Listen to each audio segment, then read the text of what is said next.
And good morning. We are live in New Orleans, just yards away from the site of that deadly New Year's terror attack. And we are coming on the air now because authorities are about to hold a news conference with the very latest. Police and the FBI have said they are actively looking for other persons of interest who may have been involved in the attack. That attack in the early morning hours of New Year's Day on Bourbon Street, it killed 15 people and injured dozens of others. Authorities say the killer, Shamsud-Din Jabbar, who plowed a rental truck into the crowd, was at the very least, quote, inspired by ISIS. What they are racing to find out is if he was aided by the terror group overseas or any individuals here in the U.S.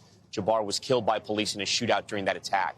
And the investigation is widening. Law enforcement now trying to determine if there's any link between the New Orleans attack and the explosion of a Tesla Cybertruck outside of the Trump Hotel in Las Vegas. We are going to continue this right now and go to NBC News law enforcement and intelligence correspondent Tom Winter. Tom, if you can hear me, we'd love to understand the latest here. What is it exactly that we are hoping to hear in this latest update? There's been many questions in terms of, is there a connection to what happened in Las Vegas, as well as is anybody here in the U.S.? We know some search warrants have been executed. Who are they looking at? What are you looking to hear in this update shortly? Right, Savannah, and it was something that Tom was alluding to from the scene there in New Orleans, this idea of something the FBI first broached yesterday afternoon in their press conference. Are they looking for any other individuals? That was based on video that they were able to gather from local businesses that showed two possible homemade explosive devices that were planted or left behind near the scene. So it wasn't what was found in the truck, but was found near the scene. They saw some individuals around those. Apparently, all those individuals checked out. That means that those individuals are not believed to have been involved in this. And so at this point, still the working belief is that this individual acted alone, Jabbar acted alone.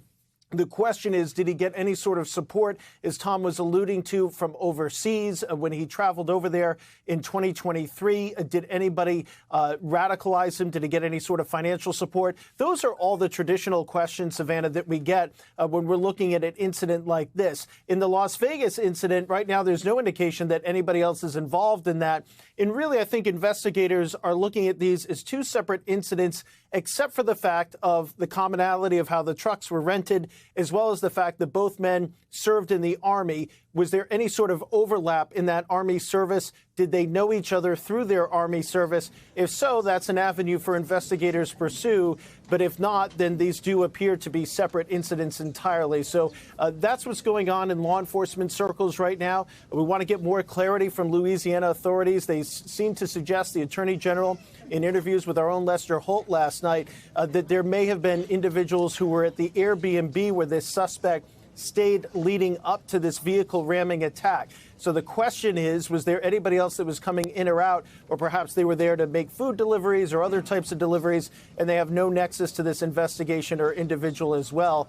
Hopefully now, with hindsight, in about 12 hours of time for police to do this investigation, in about 15 or 16 hours since the last time they spoke to us, we'll have more clarity as to what they found there in New Orleans. So those are kind of the questions that we're trying to get answers to. But again, increasingly, these incidents look like they are separate incidents. The incident at the Trump Hotel in Las Vegas and what happened yesterday in New Orleans. And also, they are increasingly looking like these two individuals acted alone. But hopefully this press conference will provide more clarity. We'll look to see if we hear from the FBI at this press conference as well, who's running this investigation. Savannah? Tom Winter, thank you very much. Again, we are standing by, as you can see, for this update from officials. I'm going to send it back to Tom Yamas, who is on the ground right near the scene of where this attack happened. Tom? Hey, Savannah, thank you for that. Again, any moment now, we're waiting for the governor of Louisiana to start that news conference here in New Orleans to provide a big update. We expect possibly the announcement that they're going to reopen Bourbon Street to pedestrians. This is something we were told by the New Orleans Police Department earlier today, and that it would be announced later. Gotti Schwartz, who joins me now and joins our coverage here in New Orleans, is here live now for us. Gotti, you were walking around the area earlier today, and I've been noticing there's still police there. There was a lot of cleaning done on Bourbon Street, but it looks like they're getting ready to possibly reopen. That's right. And, you know, as we look at this press conference here, you've got a member of the National Guard standing there. All around the perimeter, there are members of the National Guard standing next to state troopers. So there are kind of these senses of the remnants of Hurricane Katrina, almost, if you will. And then we were walking around. You could see that people were starting to go in. They couldn't cross Bourbon Street, but those that worked along Bourbon Street were going in side entrances. So it does look like they're getting ready to reopen. We've heard 2 different times, possibly noon, possibly 3 o'clock. But again, we're going to wait and see what they say during this press conference. Besides the potential reopening of Bourbon Street, again, which would happen less than 2 days after this terror attack here in the city, the Sugar Bowl is going to take place tonight, 4 p.m. Eastern, one of the biggest football games in all of college football. Lots of fans from Notre Dame here, lots of fans from the University of Georgia, the 2 teams playing. What does it feel like to you? Because from the sense I get, there are still a lot of fans here, but it's unclear how busy the Superdome will be. Yeah, I mean, you can hear the music. There are still places the vibe very of New close Orleans, to here that are celebrating, right? So you've got the fans that are making their way down. The T-shirt sales are coming out. There are hundreds and hundreds of people all around the streets here. And again, you've got the spirit of New Orleans is still very much alive. That resiliency is come back. Gadi Schwartz, we appreciate your reporting. We'll check in with you. Stand by for us after this news conference. I do want to bring in Frank Figliuzzi. He's a national security analyst for us. Frank, give me the sense. What does your gut tell you? Do you think there are other co-conspirators out there? Or do you think possibly the ISIS connection could be something financial or something different, but maybe a connection overseas and not necessarily other sort of people on the ground here in New Orleans and or in the U.S.?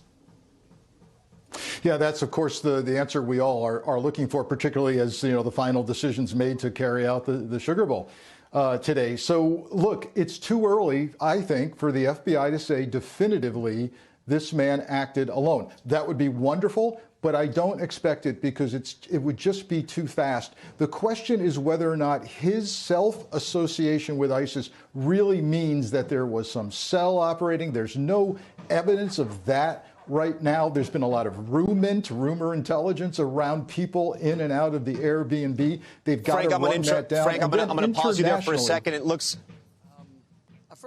like this news conference is going to start. Let's listen to the governor of Louisiana. Citizens of Louisiana, that as you travel around the state, you will see the flags of all state buildings at half-mast in honor of those lives that were lost in this horrific act of violence.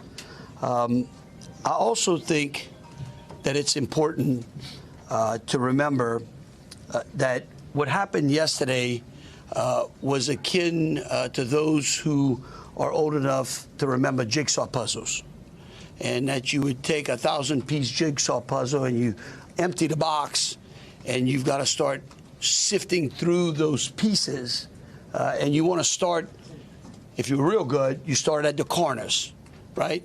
Try to put your corners together.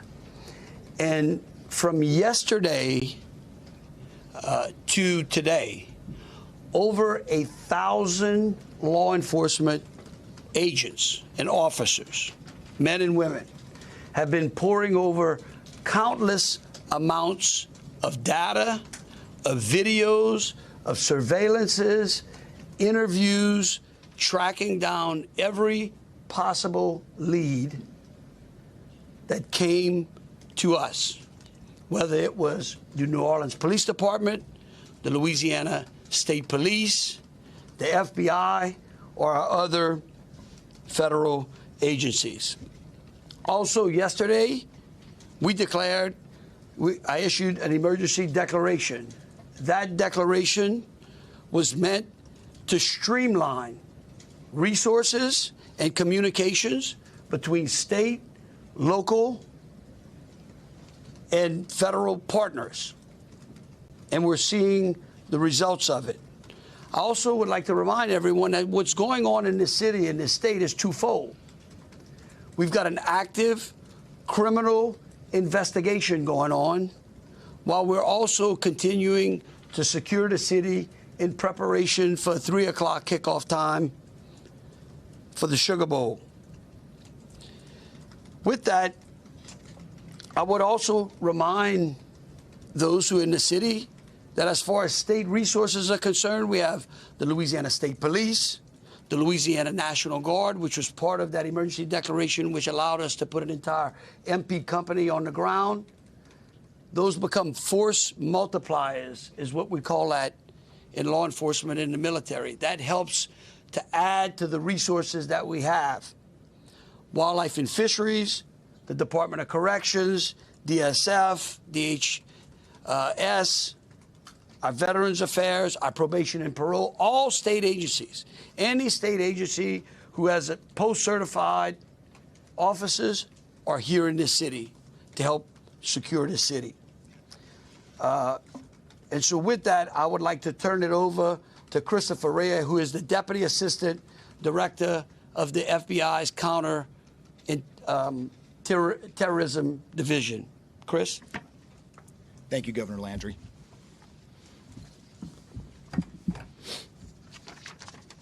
Good morning. I am FBI Deputy Assistant Director Christopher Rea. I'm from our Counterterrorism Division at headquarters. I'm also joined by Assistant Special Agent in Charge Alethea Duncan from our New Orleans office, who you heard from yesterday. I'm here to discuss not only the latest investigative information we have here in New Orleans, but I'll also let you know about other investigative activities outside of the state. I first, and most importantly, want to send our deepest condolences to the victims of this horrific attack and their loved ones. 14 innocent victims were killed in this senseless attack, and at least 35 are injured. We cannot ease the grief people in this community and across the nation are feeling at this time, but rest assured, we stand with you and in support of you. All the resources, and I'm going to go into that a little bit later, all the resources of the FBI are being focused on tracking down every piece of evidence, every lead, every interview, every potential lead we've got. While I won't be able to answer all your questions today, my goal is to be as forthcoming as possible with you on what we've uncovered so far. First and foremost, let me be very clear about this point. This was an act of terrorism. It was premeditated and an evil act. This was obviously a critical incident, and with that, lots of information and tips come pouring in from law enforcement, first responders, and the public. We have been aggressively running down these tips and information. As you all know, that takes time, and we will continue to do so until every lead has been followed through on. This investigation is only a little more than 24 hours old. So I ask you to keep in mind that as I go through some of the specifics later. But at this point, currently, and this is another fact I want to be clear on, we do not assess at this point that anyone else involved in this attack except for Shamsud-Din Jabbar, the subject you've already been briefed on. A little bit about what the FBI is doing. So we are surging people and assets to the area from across the region and across the nation. Special agents in multiple field offices across the country have been deployed and are assisting with potential aspects of this investigation and following up on every lead. Additional teams of special agents, professional staff, and victim specialists continue to arrive to provide more investigative power and assistance to the victims and their families. We have also forward deployed a number of our critical incident response group assets, including members of our hostage rescue team, special agent bomb technicians, and crisis management coordinators. In addition, we have deployed more evidence response technicians to continue to process the various scenes that we have. So far, we have received just over 400 tips from the public, and that information is being followed up on both here in New Orleans and across the country. Some of the tips are here in New Orleans, and there are other tips in other states across the country that we are following up on. The FBI team and our law enforcement partners here are also reviewing hundreds of hours of surveillance and other video from both the French Quarter and other locations. As for a timeline, at this point, investigators believe Jabbar picked up the rented F-150 in Houston, Texas on December 30th. He then drove from Houston to New Orleans on the evening of the 31st, and he posted several videos to an online platform proclaiming his support for ISIS. There were 5 videos posted on Jabbar's Facebook account, which are time-stamped beginning at 1:29 a.m. and the last at 3:02 a.m. In the first video, Jabbar explains he originally planned to harm his family and friends, but was concerned the news headlines would not focus on the, quote, war between the believers and the disbelievers, end quote. Additionally, he stated he had joined ISIS before this summer. He also provided a will and testament.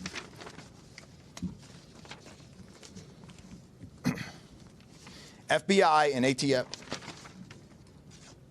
FBI, we have a couple different scenes at the location.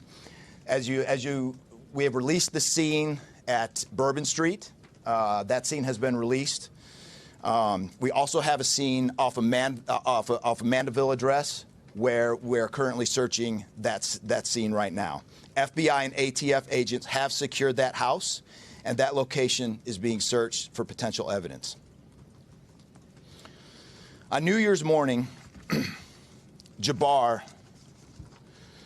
opened fire after ramming through a blocked-off area of Bourbon Street, used his truck as a weapon to run over the victims. Teams of specially trained victim specialists, again, as I said, are on the ground here in New Orleans, assisting survivors of the attack and loved ones of the deceased. We do not believe the public is in any danger around any of these locations. 3 phones linked to Jabbar have been recovered, and digital media exploitation is a priority to see what is on the devices and determine if there are any other potential leads. Additionally, we have recovered 2 laptops and are currently reviewing them for any potential leads. Those laptops were recovered at the Mandeville address. Evidence technicians will also be going over the F-150 truck Jabbar was driving. As you know, we recovered an ISIS flag from the back of the vehicle. Jabbar declared his support for the terrorist group on social media, as I stated before, as he made his way to New Orleans. FBI bomb technicians also recovered 2 IEDs in coolers, one from the cross-section of Bourbon and Orleans Street, and the second at an intersection approximately 2 blocks away. There were multiple reports of other devices. Those reports turned out to be misinformation or not actual functioning devices. Those are the only 2 devices that we've been able to recover that were functional. Both devices were rendered safe on scene. We did obtain surveillance footage showing Jabbar placing the devices where they were found.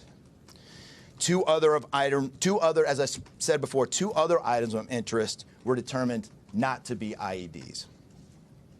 A little bit about Jabbar. Jabbar himself was born in the United States and is a U.S. military veteran. We are looking in everything in his life. While we have interviewed many people who know Jabbar, we still need to talk to others. Whether you know Jabbar personally, worked with him, served in the military, or saw him in New Orleans or Texas, we need to talk to you.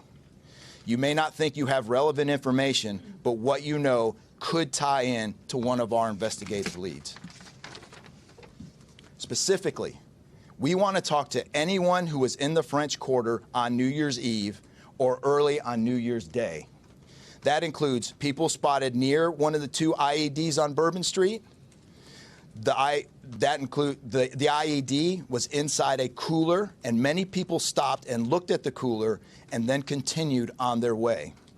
Let's be clear, again, we do not believe at this point these people are involved in this incident in any way. We want to speak to them as witnesses and want to know what they saw and when. I went down to the crime scene last night. It is very hard to put into words what it looked like and how difficult it was to see. Anyone with information can call us at 1-800-CALL-FBI or send digital tips to fbi.gov/Bourbon Street attack. Early this morning, evidence response teams finished their work at the crime scene. Bourbon Street has been turned over to the city of New Orleans. As you know, there's also an FBI investigation in Las Vegas. We are following up on all potential leads and not ruling everything out. However, at this point, there is no definitive link between the attack here in New Orleans and the one in Las Vegas. And again, I'll preface, as I close, I'll preface everything with what I started with in the beginning, which was this is very early in an investigation like this. Again, our thoughts and prayers are with the victims of this tragedy and everyone impacted across the country. They remain at the heart of our investigation. I also, although I've only been on the ground here a short time, I also want to express a sincere appreciation for our partners here, which include the U.S. Attorney's Office, HSI, ATF, the New Orleans PD, the Louisiana State Police, the Governor's Office, and countless others. At this point, I'm going to turn it over to the Special Agent in charge of ATF here, Josh Jackson.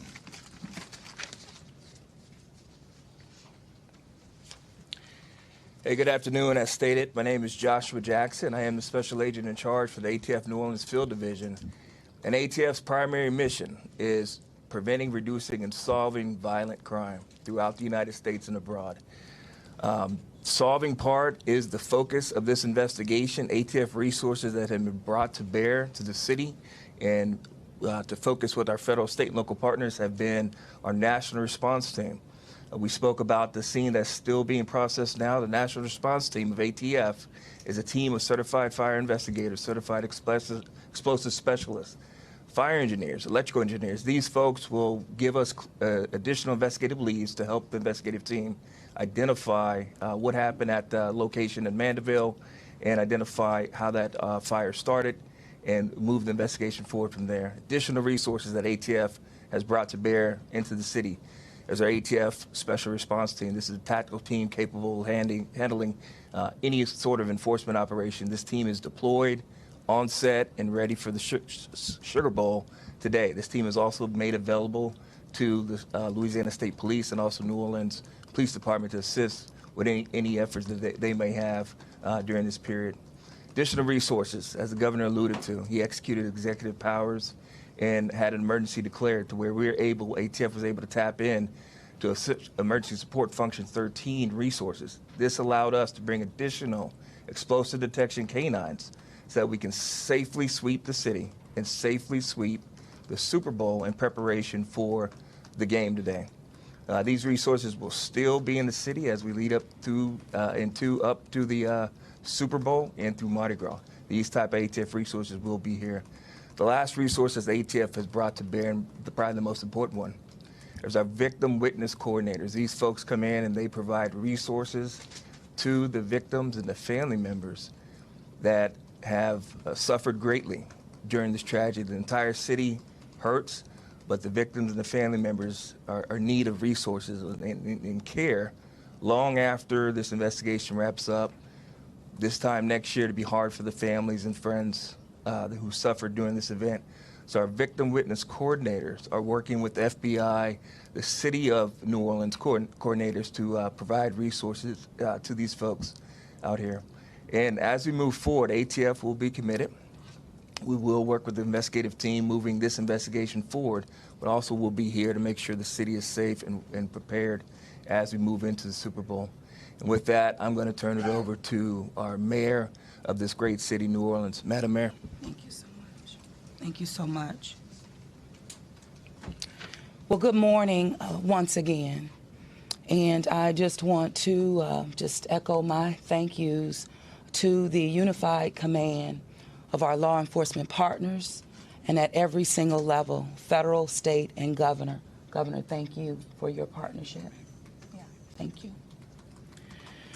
I also want to thank the residents and the visitors of the city of New Orleans for your patience, for your support, and most of all, your prayers. Our hearts and prayers continue to go out to the victims' families, and the city of New Orleans, we're resilient. And as I stated on yesterday, my focus in terms of a priority has been on our victims. As you've heard, that yes, the FBI was able to clear Bourbon Street.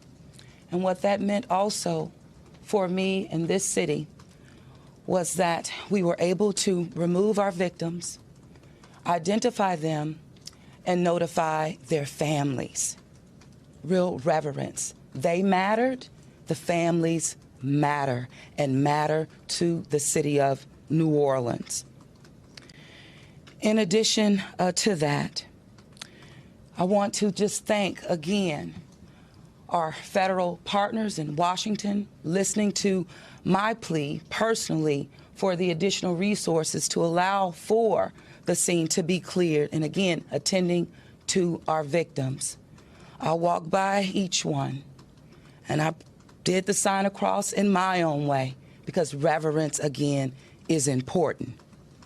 So while we have been able to have Bourbon Street return back to the city of New Orleans, and the due diligence has been done, that then allowed me to give the go-ahead to begin the cleaning of Bourbon Street. That started happening in the morning about 2 a.m. It was completed before 8 a.m. this morning. But that has really set the tone, I would say, and with the confidence that I have in the law enforcement partners, all of the resources that have been activated, how we have made sure that safety continues to be our top priority, how our assets have been deployed strategically, again, for the safety and the protection of our visitors and our residents in the city. And because of that, the confidence is there to reopen Bourbon Street to the public prior to game time today. The first order will be to allow for vendors to come in and service the businesses. That's important in order for us to stand up activation, as you know, Governor. And so with that, I want to reassure the public that the city of New Orleans is not only ready for game day today, but we're ready to continue to host large-scale events in our city because we are built to host at every single turn. I want to, again, thank all of those who responded to the FBI's call for information and tips. As you heard, that has been useful. Continue to do that. The investigation is still active and absolutely under the FBI's leadership. We will continue to operate and cooperate as we always have. So I want to also thank all of our partners for the added resources for victim and crisis management. We know that that's, again, important. Working with our partner, the Greater New Orleans Foundation, we have set up a fund for our victims' families for not only today but into the future. As you heard, this is going to be a long process for our people.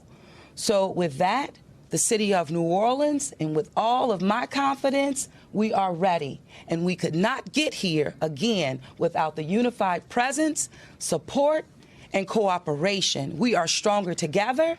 And I want to say, again, thank you so much. Thank you, Governor.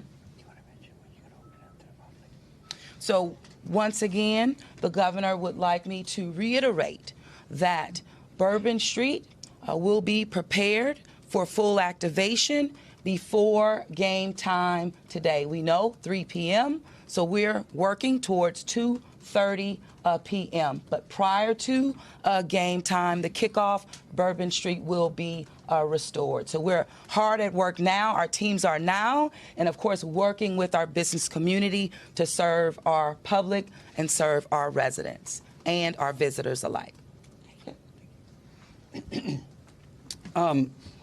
In closing, I want to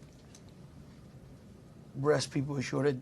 Right now in the city of New Orleans, there is an unprecedented amount of law enforcement resources that are being utilized to close out and to hunt down and to finalize this investigation. I want to thank the FBI and all of our federal partners for the amount of resources they have poured into the city.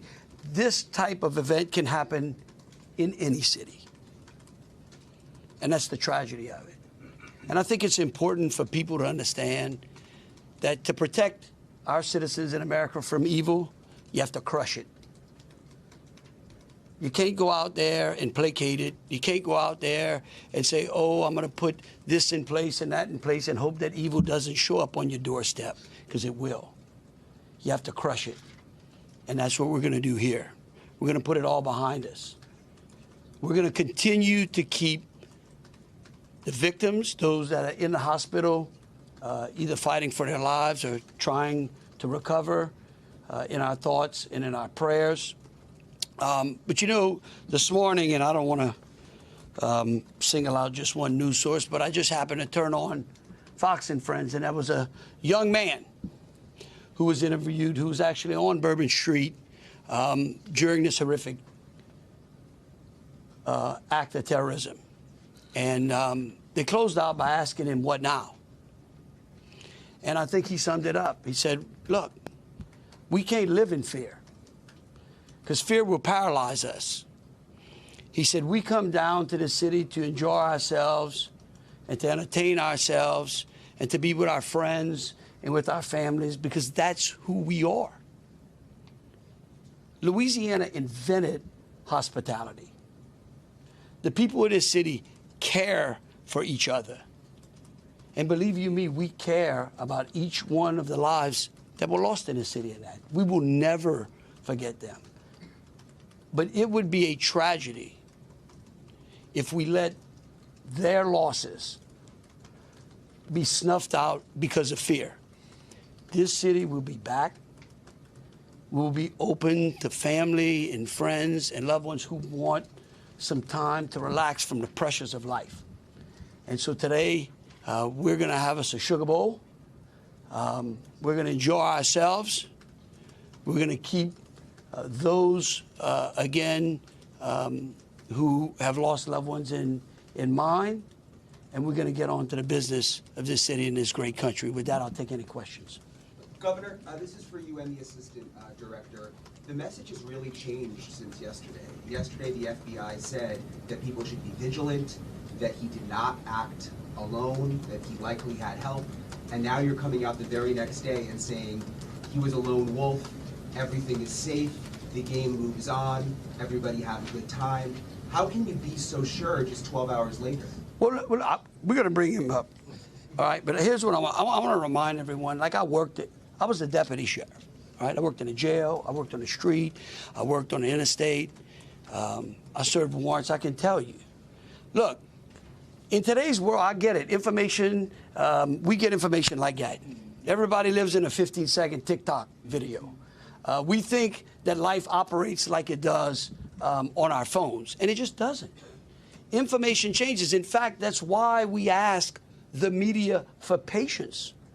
We get information, like I said, no one dumps a 1,000-piece jigsaw puzzle and puts it together in 5 seconds. Okay? And what I would tell you is that I appreciate the fact that what we did was we're under-promising and over-delivering today. And I think that's important.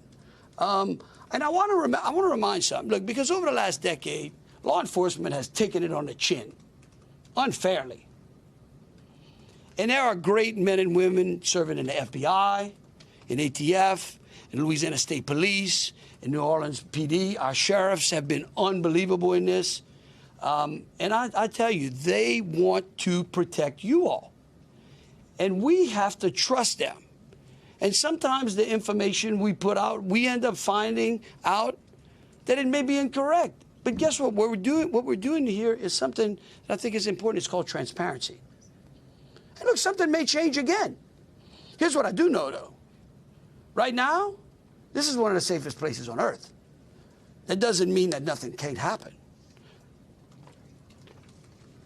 Thank you, Governor. And to echo exactly, I think the governor put it eloquently, as Khabib said. In a lot of these instances, I also had the opportunity to deploy to Boss Bomb, and I will tell you this is almost carbon copy to Boss Bomb as far as the inaccurate reporting that comes up. And what the governor said is we want to be transparent with the public. Years of the FBI not being transparent, we're being as transparent as we possibly can. And unfortunately, as we're being transparent, unfortunately for that, there is some information that we have to go back and recorrect. And in this particular incident, you heard the resources that we've brought, that the other state and locals have brought. We've had 24 hours now to go through media, to go through phones, to interview people, to analyze those videos, analyze other databases. And after all of that, there's been hundreds and hundreds of leads done just in 24 hours. We're confident at this point that there is no accomplices. And I'll give you an idea of how that information sometimes, a lot of the early reports came out that there were extra people that were setting the coolers down, right? It turns out those were just patrons on the street that were looking inside the coolers, right? Well, we didn't know that at first, so we had to kind of track all that down and put that to rest. So that's just an example, one of the pieces of information, but there were other pieces of information that after we got our feet under us a little bit and on the ground here, we were able to put together a much more accurate picture of the subject and his attention. Updated death toll. We just wanted to double check. Yes. 14, not 15. Yeah. 14, and then the shooter himself would be 15 total, to include the shooter. And the IEDs, were the IEDs pipe bombs, and have you discovered a remote detonator anywhere? And when you said that you have surveillance footage of the suspect planting those IEDs, what time roughly were they planted? Yeah, those roughly a couple hours. I don't have the exact times in front of me. A couple hours prior to the attack, probably after midnight. I want to say 1 or 2 in the morning, but I can't. Left the area and came back. Correct. That's our assumption now. I mean, we still have a lot to work through. We're getting more surveillance video and everything else, but that's the assumption. Were there sweeps being done on Bourbon Street? Would there have been canines out on New Year's Eve? Would there have been bomb sweeps done? Look, I think let me just say this, and either Joe or Rob will correct me. Look, a bomb dog doesn't operate like a drug dog, right? On Bourbon Street, there's a lot of senses, right? A lot of smells. I don't think you can run a bomb dog down Bourbon Street with thousands of people there and be able to sniff out a bomb. What we've been doing, what they have been doing, is certainly a complete sweep of the quarter because of the limited amount of traffic that's been out there. Let me just say this. I think this may help. It would be my hope that as some additional time goes through, maybe closer to maybe the beginning of next week, we will, if we've got it to what extent buttoned up as we could, I would work with the FBI and the city, and maybe we can come up with a timeline to be able to get you those information, kind of walk everyone through from day one through. I think it's extremely premature, and you're really putting us on some speculative grounds to ask some of those questions, because again, it's only been 24 hours. I mean, can you imagine how far we've come in 24 hours? So, clarify if there was pipe bombs and well, we'll go one at a time. Being done to make Bourbon Street safer tonight than it was New Year's Eve? Are temporary bollards being brought in to block off the street, and why weren't those used on New Year's Eve? Well, look, here's what I'm going to say. Every time some bad guy does something like this, there's what we call an after-action review. Because, again, nothing is 100%. We have reinforced the area. We have deployed some additional types of assets. I personally, it's up to the city or other, I don't like to give specifics because I don't like to tell the enemy what we got. But I can tell you we're in better shape than we were before. We have time for 2 more questions. Director, may I speak to the Mandeville scene? Can you speak to the Mandeville scene? And then we'll go to you. Some neighbors at that site told us they smelled smoke early in the morning. Was there a fire there? Any kind of burning happening? Yeah, great. Do you still believe that fire happened after the suspect was killed? That's correct. Yeah, I'll move to 18. I do want to address the suicide vest question. I want to kill that one right away. Okay. There was no evidence that the subject was wearing a suicide vest at all. So I will turn the Mandeville stuff over to ATF.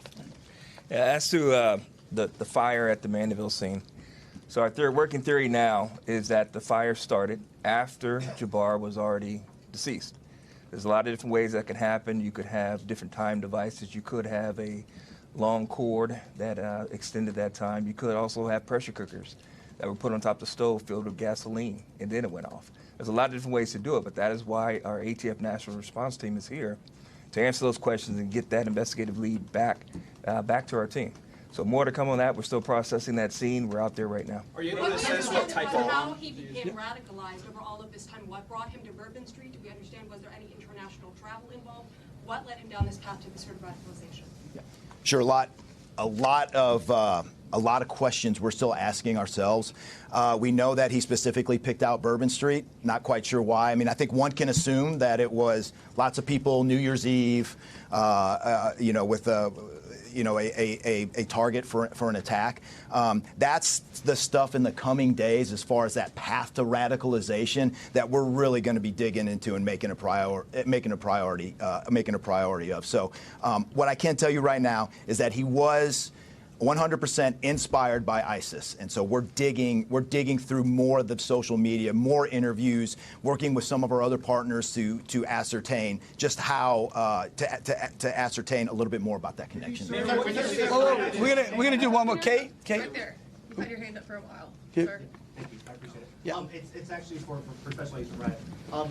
Sir, I prefer those. I want you to. In order to reassure people, would you be able to explain the analysis and evidence that has led to this most recent understanding that he was a lone actor and that there is at this point, at least from your understanding, no further danger to the public? Sure.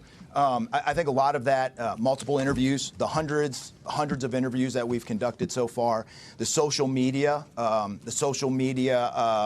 review that we've done of his accounts, by my count now, the 5 devices we have, the 3 cell phones and the 2 laptops, been able to initially triage or go through that, and there is just nothing to indicate through call records, through anything on those devices, through interviews, through anything in our systems that he was aided in this attack by anybody. And again, I have to caveat, like the governor said, it's just 24 hours into it. And that could change, but right now we've got a much better picture and much more confidence on what we were dealing with than we were just 24 hours ago. All right, look, thank y'all so very much. Again, we are going to try to get y'all as much information as possible. So any additional information will be put out through press releases. Thank you so very much. Are we going to be making Bourbon Street a pedestrian only? Or are we going to be allowing cars to drive through? Pedestrian only, Chris. I'm so sorry. Pedestrian. Yeah.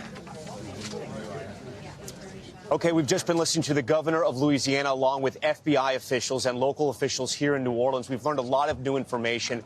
I do want to start that the number of dead has somewhat changed. They're now saying there are 14 victims who have died in this terrorist attack, and the 15th was the terrorist himself. I also want to point out something that's happening right now. You see a lot of construction vehicles here behind me. We have some video. I'm going to ask the control room to roll as well. They are now setting up barriers along Bourbon Street because the mayor, as NBC News first reported, is set to reopen Bourbon Street about 36 hours after this terrorist attack happened.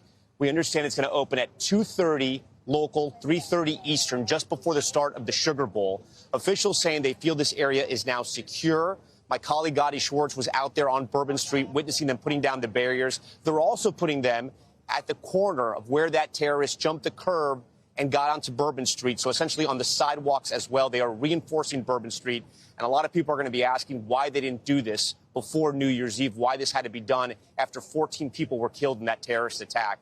We are also learning from the FBI that they now believe this is somewhat of a lone wolf attack. They are now saying they do not think there are co-conspirators anymore. Again, the investigation is fluid, but they do not think there were other people, at least not here in New Orleans, who helped them out to pull off this attack. They say that because they're now telling us there were 2 IEDs they located, pipe bombs that were essentially in coolers along Bourbon Street on one location, Orleans, which actually is a few blocks ahead of where the terrorist attack ended, and that people were walking by and noticed the coolers, and they thought possibly they were connected, but they're saying they don't believe these people are connected anymore. They do want to talk to them, though. Inside the coolers, they found some wires. They found what looked like bombs and nails. They think these might have been remote devices. They believe the terrorist planted these bombs right after midnight, sometime between 1 and 2 a.m. before he drove down Canal Street, where we are, jumped the curb just behind me, and started that attack on Bourbon Street. They also said, as of right now, they don't think there's a connection with the attack in Las Vegas, right? There was that Tesla Cybertruck that blew up outside the Trump Hotel in Las Vegas. As of now, the FBI says they do not see any clear connections here. They're also still investigating the Airbnb house here in New Orleans. The FBI is still there investigating. They found 2 laptops, 3 cell phones that belonged to the terrorists. That's what they're saying. There was also a fire there, and they now believe that possibly was started by a timed bomb that went off after the terrorist died. I want to go to Tom Winter. He's our NBC News law enforcement intelligence correspondent. Tom, talking about other things that stood out from you from that press conference, because we just learned a lot about what has happened over the last 24 hours. Sure, Tom. So we heard from Christopher Rea, who's a Deputy Assistant Director of the FBI's Counterterrorism Division. He's based out of FBI headquarters. Just a coincidence. He actually grew up and is from the Houston area, which is where this suspect is apparently from. And so he has a lot of experience, not only with terrorism investigations in that part of the country where you are, in the Texas region, but also was one of the people involved in the investigation. He mentioned it, Boss Bomb, which is the FBI code name for the Boston Marathon bombing investigation. So he brought a sense of timeline to us that we didn't have before. Let's get to that.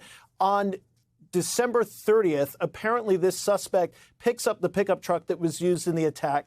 On the 31st, so New Year's Eve day, he makes his way from Houston to New Orleans, and along that trip, starting after approximately 1:29 a.m. local time, he begins recording a series of videos, 5 in total, according to Rea. These videos talk about his desire initially to kill his family in the name of ISIS. He talks about his allegiance to ISIS, but he didn't think that would garner enough press attention, so he turned his sights, and Rea talked about it later in the press conference, to this idea of specifically targeting Bourbon Street. So it's 5 in total. He also left behind a last will and testament in the course of recording those videos. You referenced it. At that location in New Orleans, they recovered 3 cell phones and 2 working laptops.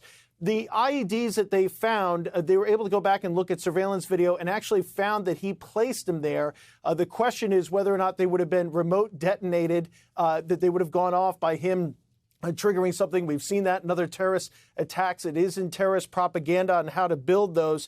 The key word that he said, they are, quote, confident that he acted alone in this attack on Bourbon Street. So that's definitely a change in this investigation from what the FBI ASAC talked about yesterday. And that's after they reviewed some of the video and were able to kind of narrow out individual suspects. And you alluded to the people that were looking at these coolers on Bourbon Street. And as you mentioned, a couple hours after midnight is when apparently he laid those out, and obviously before the attack. Another key quote from this, he says, quote, he was 100% inspired by ISIS. So the indication at this point, he says, in looking at cell phone records, and what they'll do is they'll actually go back and look at everybody who's called him and everybody that he called in order to determine who's he been talking to and what's been going on. And they also can take an initial look at those cell phone messages, and his own videos are obviously going to be very helpful here in this investigation.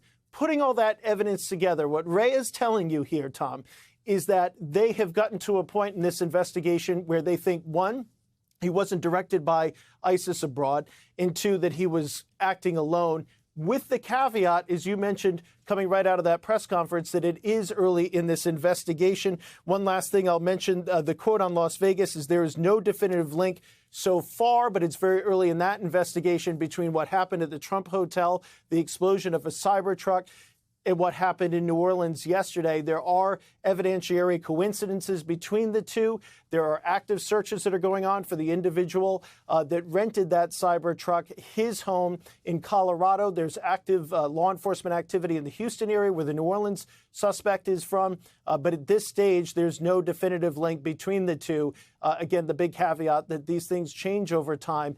And the challenge for law enforcement these days, these phones that we have, Tom, they collect so much data, so much information about us and our movements. It's tough to sift through.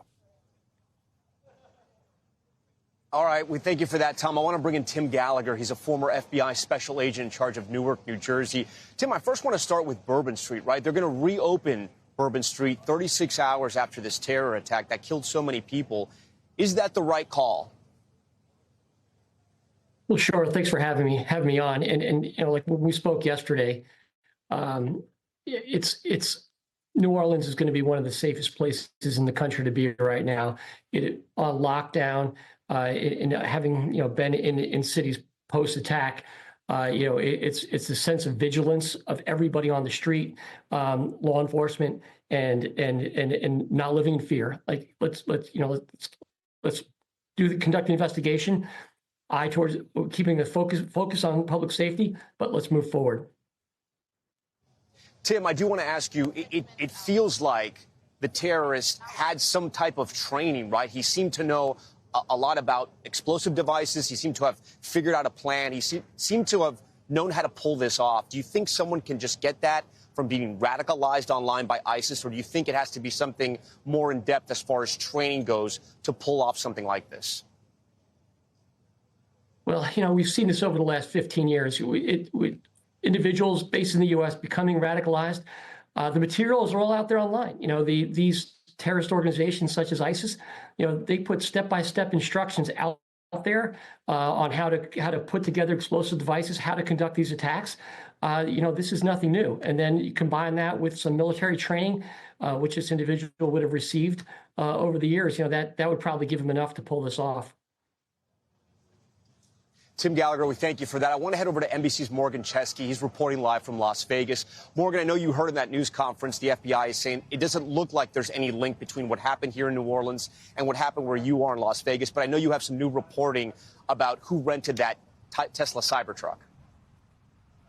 Yeah, Tom, we do. And of course, this investigation is still very fluid on both ends. That's what authorities are saying. But two senior law enforcement officials have told NBC News that they've identified a man known as Matthew Allen Livelsberger as the individual who rented that Tesla Cybertruck using the Turo car sharing app in the state of Colorado. What remains to be seen here, Tom, is if that individual, Livelsberger, was the one who drove it from Colorado here to Las Vegas and then pulled it right outside the Trump International Hotel yesterday morning, where surveillance video shows from multiple angles it exploded. That is one of the big questions that remains right now. Authorities only confirming that one body was recovered inside that Cybertruck whenever they went through the charred wreckage there. Among some of the other things they found in the vehicle, Tom, it goes to a crucial amount of evidence that they're building. It was multiple canisters of gasoline, of camping fuel, in addition to large firework mortars that can be purchased commercially that you can actually hear going off in the videos, whistling and exploding there whenever this all took place. Some of the other things we've learned here is that Elon Musk has cooperated with authorities to the point that they were able to retrace some of that Cybertruck's path from Colorado here to Vegas, Tom, by using Tesla stations. They were able to kind of pinpoint that path. We do know it arrived in Vegas around 7:30 in the morning yesterday, where the truck was seen driving up and down the Vegas Strip before it pulled in front of the Trump International Hotel around 8:20, detonating within about 10 to 15 seconds thereafter. That blast, Tom, injured about 7 individuals standing nearby. We know at least 2 of them were rushed to a nearby hospital, still awaiting to hear an update on their condition. We do know that the build of the Cybertruck essentially contained, at least somewhat, that blast inside. Authorities late yesterday saying that it could have essentially been much worse. But all of this with the caveat, Tom, that this is a very fluid investigation here. Tom?